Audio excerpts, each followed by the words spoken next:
Now, I am proud to be the daughter of Ghanaian migrants, and they're even prouder that myself and my honourable friend, the member for Erith and Thamesmead, are jointly the first women of Ghanaian heritage to sit in this house. The difference between these two people, I already played the first person from Ghana. Now I'm going to play the second person from Nigeria, and I want you to tell me the difference. Tell me the difference. Nigeria, my fatherland. My main identity is as British. That is what I see myself as. Nigeria is a nationality. It's not an ethnicity. There's no such language as Nigerian. There are lots of different ethnic groups there. And I think that as a politician in this country, we need to be very focused on what is happening here, not what's happening elsewhere. Please educate us on the comment sections. Who are really the daughter of the soil among these two people? When I told una say Ghana is the eyes of the world, he say no. He say no. He say na me you want drag. When I tell una say Ghanaians are the most educated people, Nigerians will go school. The first woman that speak is a Ghanaian woman. It be what? MP. The second person was a Nigerian.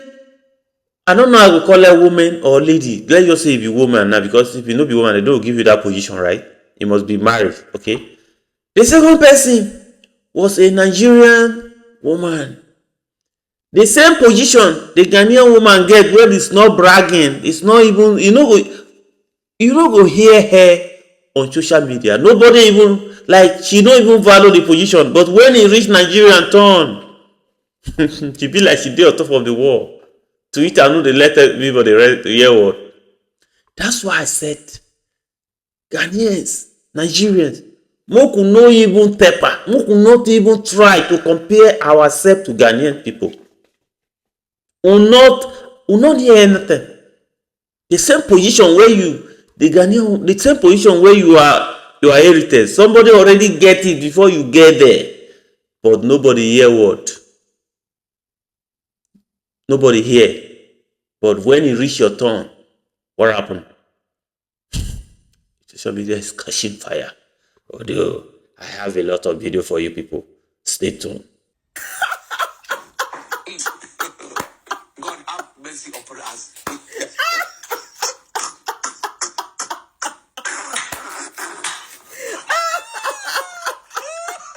I can't stop laughing because just 2 days ago, Kimi posted this. Britain is our home, not a hotel. She was talking to and about the immigrants. Now, you know, British people, white British people, let her know exactly what they think of her. Britain is not your home. Leave. Your mom lived in Nigeria but came to the UK to make sure you were born here. Now that's pathetic. Kimi, they want you deported too. Oh no. Who do you mean by our? Bear in mind that you are Nigerian. To complete her self-degradation, self-identity mutilation, Kimi does the most coconutting thing racial gatekeepers do. Cuts off her roots. So she makes this big announcement, I no longer identify as Nigerian, in order to demonstrate to the racists that she's 1,000% committed to Britain in whatever capacity they have her. Kimi burst into song. Kimi be like, no way, I'm Nigerian. No way, I'm Nigerian. No way, don't call me that. No, I don't love my fatherland. I want you to know. No way, I'm Nigerian. Don't call me that. Kimi is having an existential identity crisis on a global stage, and I love this for her. Kimi is putting all of her eggs in a very white basket, and I so love this for her. Kimi is doing what she does best, politicizing and weaponizing Nigeria as political fodder. For her to send an unequivocal message to the British public saying, I no longer identify as Nigerian, and simultaneously sending an unapologetic message to the Nigerian public that she's cutting off any roots of identity with Nigeria, She is maligning Nigeria as a country and maligning Nigerians as a people. And about Nigeria, she says, never quite feeling that I belong there. Oh, you both Kemi. This is the same Kemi who told the entire world a week or so ago that Nigeria won't let her pass on citizenship rights to her children because she's a woman. Of course it was a lie, because the kids will automatically get citizenship by descent. And then it turns out in this article that Kemi has not held a Nigerian passport in over a decade. Auntie Kemi, if you want to see yourself as a real Coco British, my sister, you go try change the color of that your skin, yes? Hey guys, welcome to another episode. So our own very Sisi, our dear Kemi Badenoch, has said that she no longer identify as a Nigerian. Like what I tell people, the worst thing for you to do, is to dare Nigerians. If Nigerians come for you, you go forget your identity. You guys remember a few months ago, she came out to say that Nigerians, the way they acquire citizenship in the UK and the way they acquire residency in the UK is just so cheap that imagine somebody will come to the UK, to their country. That's our country. That's what she call them. That Nigerians will come to our country and stay for 5 years and acquire residency, which is indefinite leave to remain. And further, they will acquire a British passport. That the time they acquire this passport and the residency is just too short. That the government should increase it to 10 years. That if she becomes the conservative, that if she becomes the prime minister as a conservative leader, that she is going to increase the length, the number of years that you can stay in the country to acquire these things, that it will be between 10 to 15 years. And Nigerians came for her. Now, she came out now to say that she is no longer identifying as a Nigerian, that her passports, a Nigeria passport, that she has not renewed it since 2000, the year 2000. So she no longer sees herself as a Nigerian.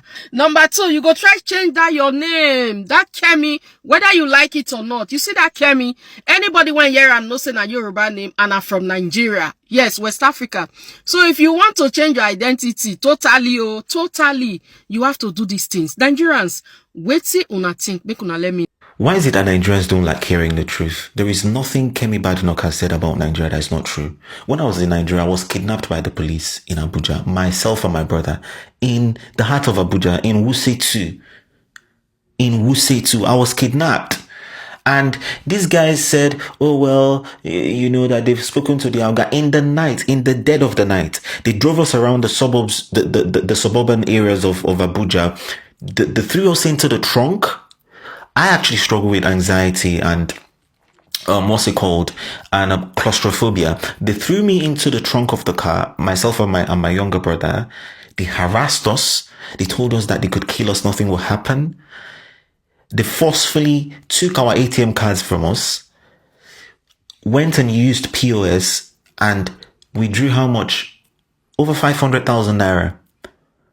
In fact, they took my AirPods. What are you guys talking about? Like, why is it that we are a very sentimental people? The Nigerian government, the Nigerian leadership is very poor. The Nigerian government is bad. Nigerians need help. Why? I understand. I might understand the political reasons why people do not like Kemi, but she's saying the truth. And I love the fact that she's saying the truth on a global platform so that people will see Nigeria for what Nigeria is. And by the way, when I talk about Nigeria, I'm not talking about Nigerians. Nigerians are great people, but we have a very ugly, impish set of political leaders. See, that night when I was in the trunk of that Toyota Matrix and all of these things were happening, I was with my pill, my anxiety pill, and I wanted to take my anxiety pill. And one of the policemen stopped me and he said, you think you want to commit suicide here? You know, no be here where you go commit suicide.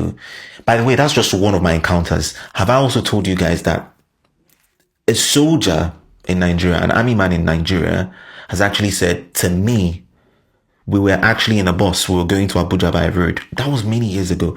And something happened. Anyway, long story short is that he said to us that I can shoot you here and kill you and nothing will happen. And do you know what's funny? You might think that the threat is actually empty. Nothing will happen.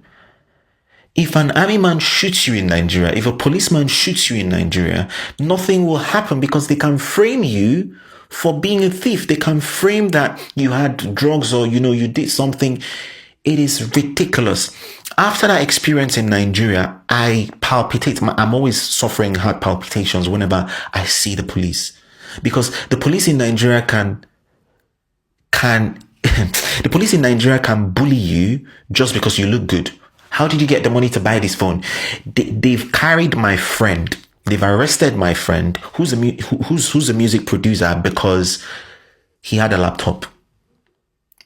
What do you mean by you're a music producer? What's that? The police in Nigeria are one of the most uneducated in the world. Like, a policeman in Nigeria is asking my brother to bring the certificate that he received to have Binance on his phone, to do cryptocurrency, that he's meant to have a permit. These guys are so daft. And then when you talk about it, Nigerians are saying, oh, you are demarketing Nigeria. But Nigeria is already in shambles. At what point are you guys going to talk about the wars in Nigeria without you guys trying to manipulate other people? Nigeria is in shambles.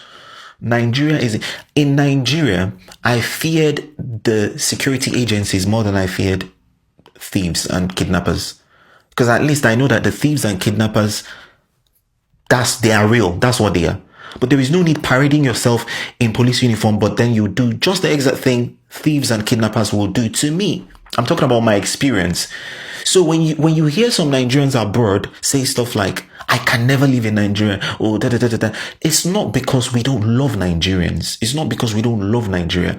Sadly, the things that we've seen in Nigeria, we don't want to. That night that I was in the trunk of the Toyota Matrix, I decided that I will not raise my children in Nigeria. Because when I called my dad and I told my dad, this is what happened, my dad began to cry. My father, who's 60 plus, began to cry. He was sobbing like a child. He was like, so this is how I would have just lost you. He was crying. And then in that moment, I'm like, wait a minute. If I don't leave this country, this is what I'll have to face with my child. In Nigeria, you can be arrested because you have tattoos, because you have dreadlocks, just because you look good. And it is absolutely insane. It's gutting. And I don't understand the Nigerian people who want to keep on defending Nigeria. Everybody knows that Nigerians are great people. Nigerians are good people. Nigerians are great people. But the Nigerian government are not good people. That my younger brother had the EFCC come into his compound where he lives. Do you know how they got into the compound? They broke the CCTV cameras. It's a financial security agency is breaking the CCTV cameras, slapping people unwarrantedly, beating people up. And then at the end of the day, they just go. And they came in with masks. Oh, for God's sake. Nigeria is a real crime zone. Nigeria is a crime zone. So when people who are abroad, we don't know what Kimi Badenoch has actually seen. She's just telling us bits and pieces here. We don't know the fullness of the things that she experienced in Nigeria. So let her talk. If the government is very embarrassed about what's happening and what people are saying, then fix up. The Nigerian government should fix up. Just fix up and everybody will be fine. Simple. I love Nigeria. I love the Nigerian people. But one thing I have grown to accept is that my love for my life is not less than my love for Nigeria. So as much as I love Nigeria, I can have a long distance relationship with Nigeria as a state. With Nigerians, I absolutely love Nigerians. I think that we are one of the most phenomenal people in the world. But yeah, let Kimi keep on talking. Bubbly Zabi the announcement. Kemi bad luck. Don't prove to us, say, has koi na the one where they not fit cured. Now bad to go pick cured Kemi bad luck for this life now. See, I entered another lane. He be like, wait till I thought before, now it happen. Every time Kemi wake up now, he go invite camera buzzing. He want to spoke. How the problem in England as opposition party, Sinokia Dio, he must be Nigeria related. So more now what's this one now more does this matter. We move. It wasn't just the SWAT in the class. I was the person who would say that person is copying notes from the other person. I was the tattletale in the class, like getting people into trouble. Because even then I hated cheating, because there I was, I wanted to be first in the class, and I've done all the work. And then there's some people who are copying notes and saying, why should they get away with it? And so I'd raise up my hand. I remember there was this extraordinary day. I was in, I must have been about 14 or 15. And I said, he's cheating. I stood up in the middle of the exam, and I stood up and said, he's cheating. He's the one that's doing it. And that boy ended up getting expelled. And I didn't get praised for it. And I was a relatively popular kid at school. And he said, what? She say she be grace. She grace the person. But una not praise she. You see your banje with the word this guy. And one mami water poison. This one. Even you gather high ancestors, they not go fit break Kimi come out for this one. See a loss. See don't finish. Like -1, -0 equal to 0 divided by 0. Not it more now worse. And he said, why did you do that?